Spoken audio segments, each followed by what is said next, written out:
Bhojpuri cinema जगत आज दुनिया भर में अपनी एक अलग पहचान बनाने में सफल हो चुका है। देश भर में ही नहीं बल्कि पूरी दुनिया में भोजपुरिया सितारों की फैन फॉलोइंग है और भोजपुरी सितारों की पॉपुलैरिटी दिन ब दिन बढ़ती ही जा रही है। हर एक फैन अपनी चहीते सुपरस्टार से जुड़ी हर वो अनकही और छुपी बातें जानना चाहते हैं जो कि उनके लिए जानना थोड़ा मुश्किल है।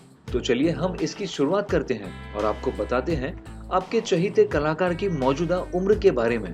भोजपुरी इंडस्ट्री की रानी कही जाने वाली ये एक्ट्रेस सिर्फ नाम से या पहचान से ही रानी नहीं है, बल्कि अपने नाम के साथ साथ अपने दमदार अभिनय के बलबूते पर भोजपुरी इंडस्ट्री की रानी कहा जाता है।